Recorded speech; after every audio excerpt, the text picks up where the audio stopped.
What's up, guys? Happy Friday! Welcome back to Newsfeed with me, Tracy. On tonight's agenda, we are going to be talking about protection for migrant workers. We're also going to be talking about the concerns that members of parliament are raising, as well as Uganda's public debt. And going viral isn't so rosy. All of that and so much more coming up tonight. Stay tuned.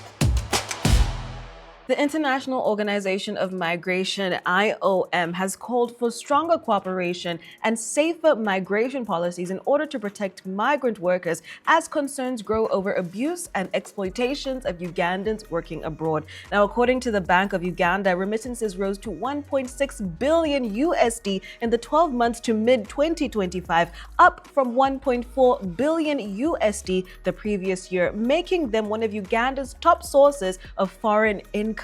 However, experts warn that behind the rising figures are stories of harsh working conditions, human rights violations, and even deaths. Now, IOM says that migration must be managed through coordinated, rights-based policies to reduce risks. The UN and government officials stress stronger international partnerships, better regulation of labor recruitment agencies, and implementation of Uganda's national migration policy. Experts say protecting migrant workers is both a moral and an economic necessity.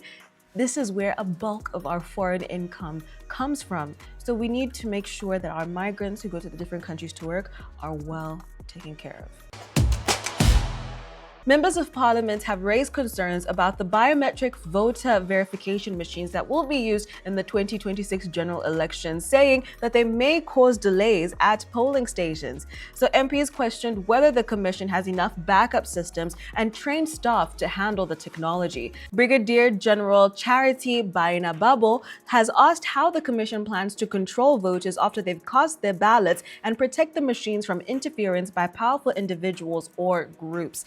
After the demonstration, MPs said the verification process seemed slow and could frustrate the voters if the machines fail or give changing results. Now, the Minister of State for Persons with Disabilities, Helen Asamo, also questioned how the system will work for voters with disabilities. A very valid question, and I hope that we do get answers to these questions. Is there a backup system? Are the people trained to use the system?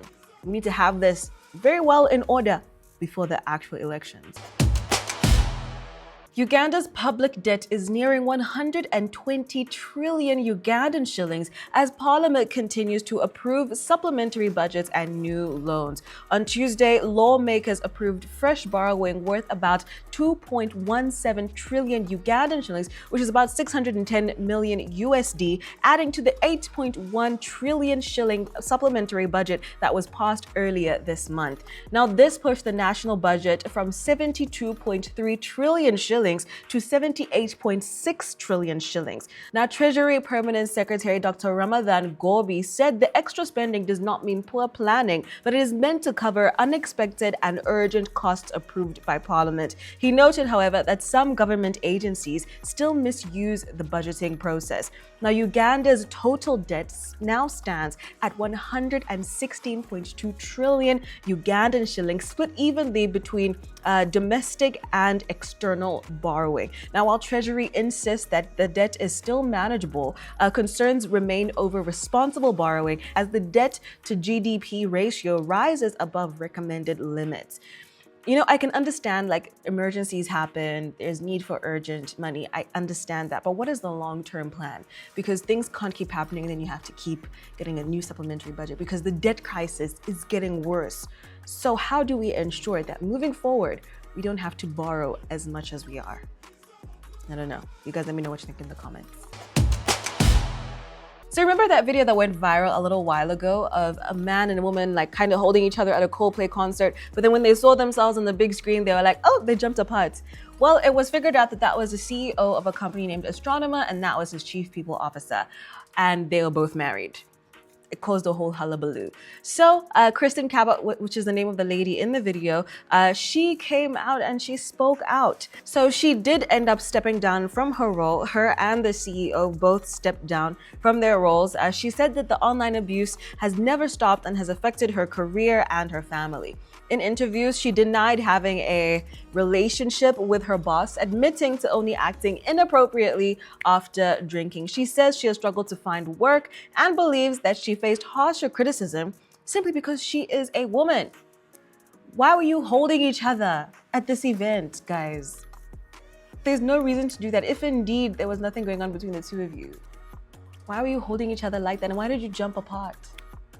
It's not looking good for you, Kristen. It's not looking good. I mean, obviously, there's going to be social media backlash, and I guess they didn't sign up for it because they didn't post themselves, but... Son. And that is a wrap for tonight, guys. As always, please do leave a like, share, comment, subscribe, all of that good stuff, and I'll catch you again tomorrow. Bye. Not tomorrow. Next week.